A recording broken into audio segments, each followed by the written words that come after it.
But listen, Miss Pugh, don't speak over me. Miss Pugh, just because you say respectfully does not mean that you get to interrupt me. That's disrespectful, right? Hang on, listen, Miss Pugh, stop talking over me. If you want to stop talking over me, there is a verified claim that has been placed against my trust. you can go back with the bailiff. Go back with the bailiff. Get your own attorney or represent yourself if you don't like it. This isn't a clash of personalities, it's a clash of expectations. She walks in confident that a few memorized phrases will shift the balance, while the judge is already anchored in procedure and timing. You can feel the mismatch immediately. One side believes the room can be disrupted. The other knows the room doesn't need to be raised to stay in control. Good morning, are you Janetta Pugh? You're the what? You're the beneficiary of what estate? Answer my questions, please, ma'am. I'm just trying to understand. Okay.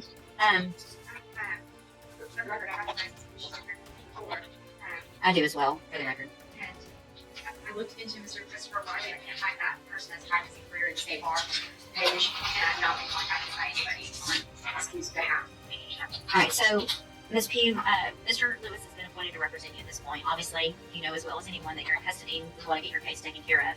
If you've hired or your family has hired another lawyer, then they have to contact the court so that we can do something with your case. And do you know if they hired someone? Respectfully, Your Honor, I did not agree with your appointed foreign agents, considering that the first duty is to the state and will be considered conflict of interest.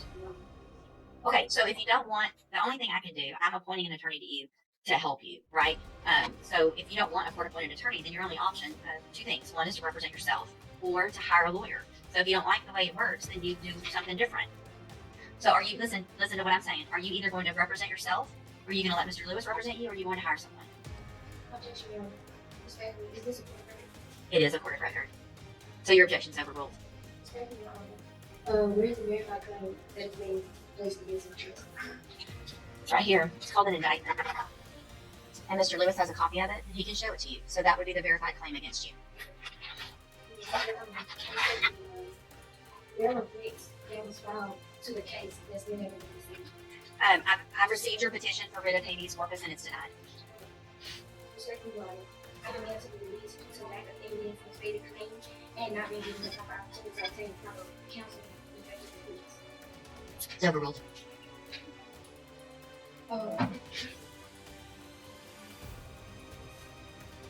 You're running out, aren't you?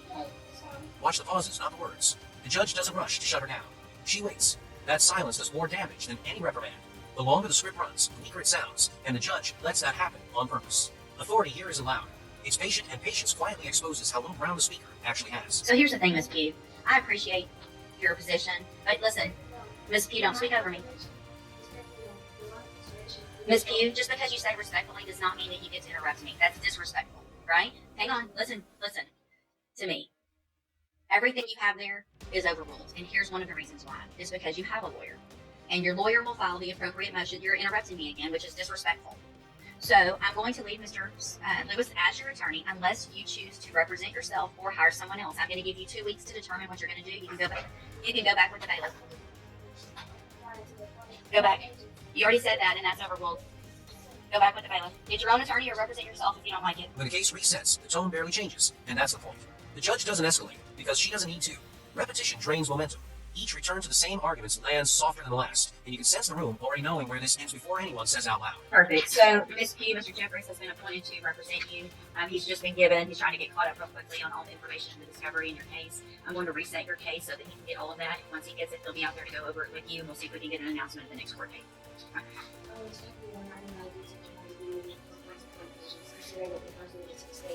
I understand. We've had this conversation before. So if you want to represent yourself, there's some things. Ms. Pugh, stop talking over me. If you want to stop talking over me. If you want to represent yourself, then there is a process that we have to go through. We'll do that today. If that's what you want to do, we'll get your case set for trial and we'll go forward that way. It is highly inadvisable for you to represent yourself. Lawyers have many, many years of training. They understand the law. They understand how the trial works. Because here's what happens. When you're in a trial and you represent yourself, you're expected to know and follow all of the rules of evidence, all the rules of procedure. And so you're really at a disadvantage if you don't know those things. And so you have to do everything just like the assistant district attorney would. And if you don't, you're going to be in front of a jury and it's going to show, and it's just not going to be, it usually does not work out in your benefit. But I have to go through with you some questions first before we do that. And then if you still want to do that, then there's a couple of options, and we'll go over those as well, okay? So I am supposed to ask you, I'm going to go through these questions. I need you to answer them if you want to represent yourself, because this is required, all right? So have you ever studied the law? Okay. Have you ever represented yourself before in any kind of criminal matter? Okay. Do you understand the charges against you? Okay. And so do you know, and we've gone over before, I think, what the range of punishment is if you're found guilty by a jury? Do you know what that is? Let's see. Go over that again as well. The date of that allegation is from June 22nd of 2021. And what that means is if you're found guilty, that the range of punishment that the jury could give you is between 2 years, that's a minimum punishment, up to 10 years in prison, anywhere in between, you understand? And you answer out loud just for the record. What do you not understand about that? There's a moment where prediction replaces surprise. The answers stop feeling spontaneous and start sounding rehearsed, and that's when credibility slips. The judge isn't arguing anymore. She's assessing capacity. Not emotion, not belief, just whether this person understands the path they're trying to walk, and the silence after each question makes that assessment unmistakable. So here's the thing. If you want to represent yourself, by law, you have to be able to understand these things. Otherwise, I've got to appoint an attorney for you. So you can't just say, I want to represent myself because I don't like the attorney or I don't like the process. This is the process that you're in. You live in Texas, you live in the United States, this is the law that applies to your case. So what do you not understand about the range of punishment if you're found guilty? And I'd be glad to explain. That's what a jury's for, right? And so if you say you're not guilty, then you go in front of a jury and they determine, after they listen to the evidence, if you're guilty or not. That doesn't have anything to do with if they find you guilty, you understanding that they could send you to prison for between 2 years and up to 10 years. Do you understand that part? What do you, yes or no? No, you don't understand that. So, Ms. Pugh, it's my understanding, I'm not going to allow you to represent yourself because you don't understand the law and the process. So we're on question number 4 out of 15 that I'm supposed to ask you. So Mr. Jeffries is going to stay on your case. I don't care what you want at this point. You can't do it. All right, you can go back with the bailiff. I'm done. Go back with the bailiff. Go back with the bailiff. Welcome to the criminal punishment list. This was not meant to be any kind of punishment, I promise.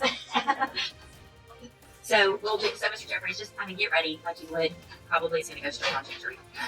And we'll just get it figured out that way. All right. In the end, control never leaves the bench. The judge gives space, explains once, and then closes the door without drama. It's calm, decisive, and final. Not a performance, just containment. Watching this, do you think patience was the real strategy that decided the outcome?